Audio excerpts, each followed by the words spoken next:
नमस्कार और स्वागत है आज की इस खास चर्चा में। आज हम बात करने वाले हैं अभिनेता अहान पांडे के बारे में। उनकी पहली फिल्म सैयारा ने तो खैर बॉक्स ऑफिस पर कमाल ही कर दिया, लेकिन इस सफलता के पीछे एक काफी लंबा इंतजार था और संघर्ष भी। हाँ, तो ये जो पूरी बात है ना, ये असल में उनके एक हालिया इंटरव्यू से निकली है। अच्छा, वो जो हॉलीवुड रिपोर्टर वाला था। हाँ, वही द हॉलीवुड रिपोर्टर इंडिया को दिया था उन्होंने, और फिर सिनेमा एक्सप्रेस ने भी इसके बारे में लिखा था।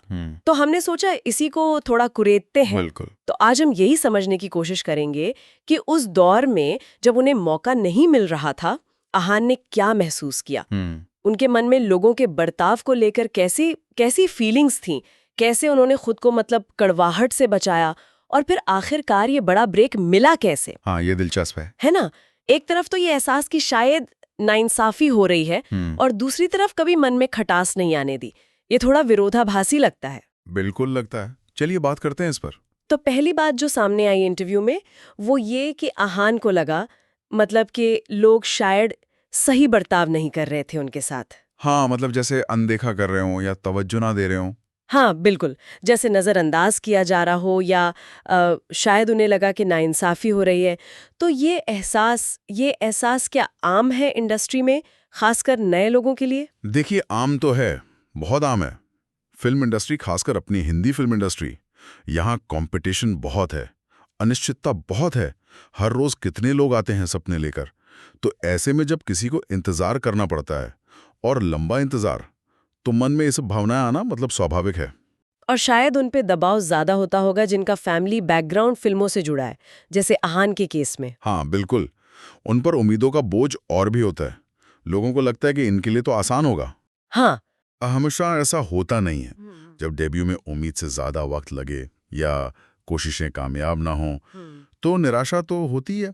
और ये फीलिंग कि भाई मेरे साथ सही नहीं हो रहा या मुझे नज़रअंदाज कर रहे हैं, ये घर कर सकती है। लग सकता है कि मेरी काबिलियत को कोई देख नहीं रहा, या मुझे वो मौके नहीं मिल रहे हैं जिनका मैं हकदार हूं। और ये सिर्फ बाहरी लोगों से नहीं, कभी कभी इंडस्ट्री के अंदर के लोगों के रवैये से भी होता है। हाँ, ये दबाव तो समझा जा सकता है, लेकिन आहान ने इसी इंटरव्यू में एक और दिलचस्प बात कही। क्या? उन्होंने बताया कि वो इन इन निजी तकलीफों को, इन एहसासों को अपने एक्टिंग के लिए इस्तेमाल करते थे। अच्छा, कैसे? उन्होंने कहा, कोट अनकोट, मैं एक छोटे से पल को लेता और उसे किरदार के लिए बड़ा कर देता। कमाल है ना, अपनी भावनाओं को कला में बदल देना। ये तो बहुत से कलाकार करते हैं। ये उनकी एक तरह की, कह सकते हैं, ताकत होती है। ताकत। हाँ, अपनी जिंदगी के अनुभव, अच्छे हों या बुरे, उन्हें अपनी कला के लिए ईंधन बना लेना। ये सिर्फ इमोशंस को बाहर निकालने का तरीका नहीं है, बल्कि उन्हें एक रचनात्मक, एक कंस्ट्रक्टिव दिशा देने की कोशिश है। जी। जब आप अपनी तकलीफ को किसी किरदार के जरिए बाहर निकालते हैं ना, तो शायद आप उसे बेहतर समझ पाते हैं। अच्छा। और शायद उससे उभरने का रास्ता भी ढूंढ लेते हैं। एक तरह की इमोशनल एल्केमी कह सकते हैं इसे। इमोशनल एल्केमी, वाह, अच्छी टर्म है। लेकिन इसी बातचीत में अहान ने एक और बात कही जो थोड़ी, कह सकते हैं, चौंकाने वाली है। कि वो जो शुरू के 4-5 साल थे ना उनके संघर्ष के, हाँ। वो कहते हैं कि वो बिल्कुल जैसे डिल्यूजन में थे, मतलब एक तरह का अंधा आशावाद। अंधा आशावाद, इंटरेस्टिंग, ब्लाइंड ऑप्टिमिज्म। हाँ, और मजे की बात ये कि उन्हें लगता है कि शायद आसपास वाले भी ये थोड़ा फील करते थे कि भाई ये लड़का कुछ ज्यादा ही उम्मीद लगाए बैठा है, शायद हकीकत से परे। तो ये सिर्फ ऑप्टिमिज्म था या वाकई कुछ और, ये समझना होगा। हाँ, यही मामला थोड़ा पेचीदा हो जाता है। देखिए, जिसे वो भ्रम या अंधा आशावाद कह रहे हैं, अगर हम साइकोलॉजी के नजरिए से देखें, तो ये अक्सर मुश्किल हालात में टिके रहने का एक एक जरूरी मैकेनिज्म बन जाता है। जरूरी कैसे? जब बाहर की दुनिया आपके कंट्रोल में ना हो, जब हर तरफ से ना सुनने को मिल रही हो, भविष्य साफ ना दिख रहा हो, तब एक मजबूत अंदरूनी यकीन, भले ही वो दूसरों को ज्यादा लगे या अतार्किक लगे, वो आपको हार मानने से रोकता है। ये बात तो है। सोचिए, अगर वो उस वक्त बिल्कुल प्रैक्टिकल हो जाते, पूरी तरह यथार्थवादी, तो क्या वो रोज सुबह उठकर उसी जोश से कोशिश कर पाते? शायद नहीं। शायद नहीं। तो ये जो अंधा आशावाद है, ये उन्हें रोज एक नई एनर्जी देता होगा, एक विश्वास कि भाई आज कुछ होगा, मेरा वक्त आएगा। तो आप कह रहे हैं कि ये सिर्फ भ्रम नहीं, बल्कि टिके रहने की जिद है, दृढ़ता। हाँ, काफी हद तक इसे दृढ़ता का एक रूप माना जा सकता है। आप दुनिया के कई कामयाब लोगों की कहानियां देखिए, उनमें ये चीज मिलेगी। एक ऐसा अटूट विश्वास जो सबूत न होने पर भी बना रहता है। लेकिन इसका कोई नेगेटिव साइड भी हो सकता है। मतलब कहीं आपको हकीकत से इतना दूर तो नहीं कर देता कि आप जरूरी बदलाव ना कर पाएं या झूठी उम्मीद में ही फंसे रहें। ये बहुत वैलिड पॉइंट है। बिल्कुल हो सकता है। अगर ये आशावाद आपको अपनी कमियां देखने से रोक रहा है या जरूरी फीडबैक सुनने नहीं दे रहा, अगर आप आंख बंद करके एक ही दिशा में भागे जा रहे हैं जबकि शायद रास्ता बदलने की जरूरत है, तब तो ये नुकसानदेह है। हाँ, संतुलन बहुत जरूरी है। उम्मीद रखना अच्छा है, पर साथ में जमीन पर पैर रखना और सिचुएशन के हिसाब से खुद को एडजस्ट करना भी उतना ही जरूरी है। शायद आहान के केस में इस आशावाद ने उन्हें आगे तो बढ़ाया, पर उन्होंने कहीं ना कहीं हकीकत से कनेक्शन पूरी तरह तोड़ा नहीं होगा। तभी तो वो सीखते भी रहे। ये संतुलन साधना वाकई मुश्किल काम होगा। खैर, इस भ्रम या आशावाद के दौर के बावजूद आहान ने एक और बहुत बहुत जरूरी बात पर जोर दिया। वो क्या? कि इतनी मुश्किलों के बाद भी, इतने इंतजार के बाद भी वो कभी खट्टे या कड़वे नहीं हुए। अच्छा। उनके मन में कोई गुस्सा, कोई मलाल नहीं आया कि चीजें मेरे हिसाब से क्यों नहीं हो रही। ये रवैया अपनाना तो और भी मुश्किल लगता है। हाँ, ये वाकई काबिले तारीफ है, क्योंकि कड़वाहट आना बहुत आसान होता है ऐसी सिचुएशन में। उन्होंने बताया कि उनका नजरिया बदला। जहां पहले शायद सिर्फ हीरो बनने का सपना था, बाद में उन्होंने सेट पर असिस्ट करने को भी, उनके शब्द थे, लाखों लोगों का सपना माना। उन्होंने महसूस किया कि सिर्फ आर्ट के करीब होना, उसे सीखना, उसे आगे बढ़ाने में मदद करना, ये भी अपने आप में एक बड़ी बात है, एक विलासिता है, उन्होंने कहा। और देखिए, ये जो नजरिए में बदलाव है ना, पर्सपेक्टिव शिफ्ट, ये बहुत मायने रखता है। जब आप मंजिल से ज्यादा सफर पर फोकस करने लगते हैं, जब आप प्रोसेस में ही मीनिंग खोजने लगते हैं, तो बाहर के सक्सेस या फेलियर का असर कम हो जाता है। हाँ। उनका ये समझना कि भाई सेट पर होना, सीखना, कला का हिस्सा बनना, ये भी एक प्रिविलेज है, ये एक तरह की कृतज्ञता है, ग्रैटिट्यूड। और ग्रैटिट्यूड जो है वो कड़वाहट की सबसे अच्छी दवा है। तो ये सिर्फ पॉजिटिव थिंकिंग नहीं है? नहीं, ये उससे ज्यादा है। ये असल में फोकस बनाए रखने का एक बहुत पावरफुल तरीका है। जब आप कड़वाहट पालते हैं तो आपका ध्यान कहाँ होता है? इस पर कि मेरे साथ क्या गलत हुआ, मुझे क्या नहीं मिला, है ना? हाँ, बिल्कुल। ये नेगेटिविटी आपकी एनर्जी खा जाती है और नए मौकों को देखने की आपकी क्षमता को भी धुंधला कर देती है। अच्छा। लेकिन जब आप प्रोसेस के लिए शुक्रगुजार होते हैं, जैसे सेट पर सीखने के मौके के लिए, तो आपका ध्यान होता है कि मैं अभी क्या सीख सकता हूं, इस पल का कैसे इस्तेमाल करूं। ये आपको प्रेजेंट में रखता है, एक्टिव रखता है, पॉजिटिव रखता है, और कौन जाने यही रवैया नए रास्ते खोल दे। तो आप कह रहे हैं कि ये कड़वा ना होना एक तरह की स्ट्रैटेजी भी थी फोकस बनाए रखने की? बिल्कुल। आप सोचिए ना, अगर आहान कड़वे हो जाते तो क्या होता? क्या होता? शायद उनका रवैया बदल जाता। वो उतने मन से काम नहीं करते सेट पर, लोगों से रिश्ते बिगड़ सकते थे। और जब असली मौका आता, जैसे सैयारा का आया, तो शायद वो तैयारी ना होते, या उनका वो नेगेटिव एटीट्यूड ही आड़े आ जाता। हाँ, ये हो सकता है। कड़वाहट एक जहर की तरह है, धीरे धीरे अंदर से खा जाती है। तो इस जहर से बचकर उन्होंने न सिर्फ अपने मन की शांति बचाई, बल्कि अनजाने में ही अपनी सफलता की जमीन भी तैयार की। और शायद इसी पॉजिटिव रवैये का, इसी लगन का, इसी सीखते रहने की चाहत का फल उन्हें मिला। जी हाँ।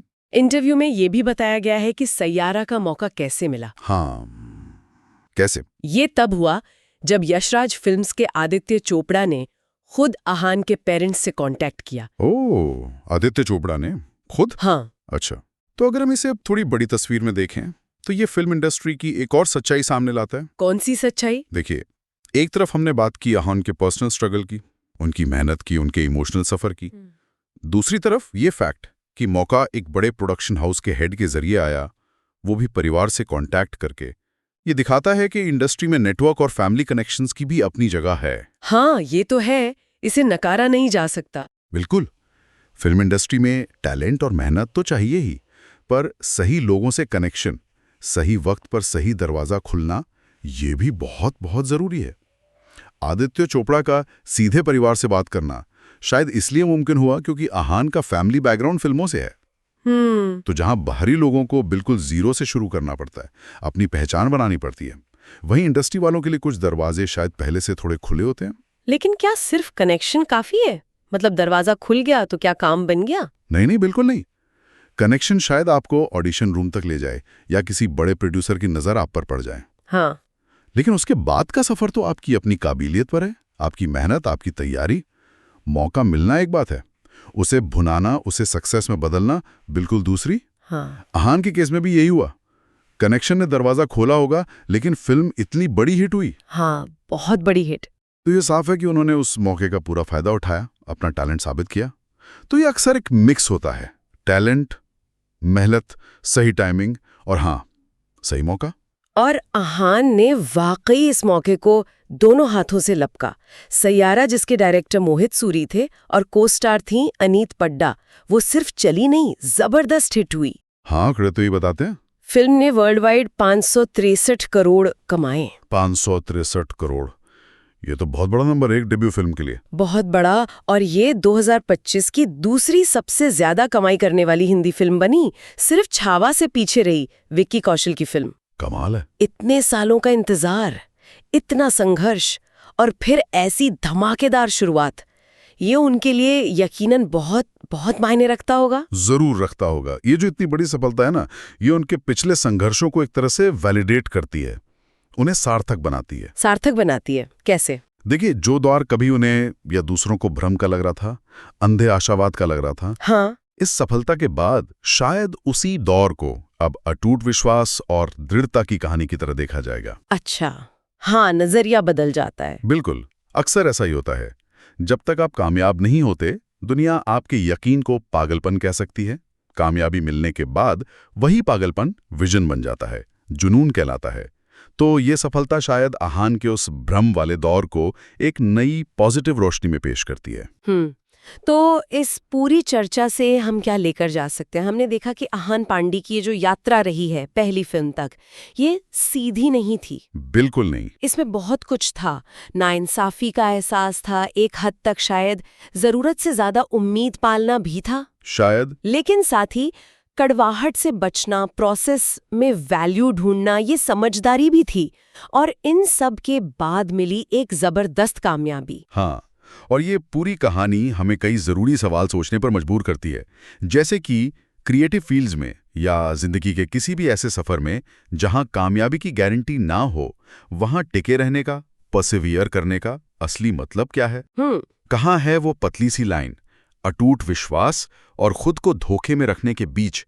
आहान का अनुभव ये दिखाता है कि हर इंसान नाकामियों को, इंतजार के दौर को अपने अपने तरीके से डील करता है। सही कहा। उनका सफर ये भी बताता है कि अंदर का यकीन और बाहर की हकीकत, इसमें कितना बड़ा फासला हो सकता है, और कैसे कैसे एक पॉजिटिव नजरिया, एक शुक्रगुजार रवैया और लगातार सीखते रहने की इच्छा आपको मुश्किल से मुश्किल वक्त में भी आगे बढ़ने की ताकत दे सकती है। बिल्कुल। और ये हमें इस सवाल पर लाकर छोड़ता है कि जब हम बड़े लक्ष्य लेकर चलते हैं तो उम्मीद और हकीकत के बीच वो नाजुक सा बैलेंस कैसे साधा जाए। हाँ, खासकर तब जब बाहर के हालात, दुनिया का रवैया, सब कुछ जैसे आपके खिलाफ लग रहा हो। शायद इसका कोई सीधा जवाब नहीं है। शायद नहीं है। ये बैलेंस खोजना शायद ये खुद ही एक सफर है जिसे हर किसी को अपने तरीके से तय करना होता है।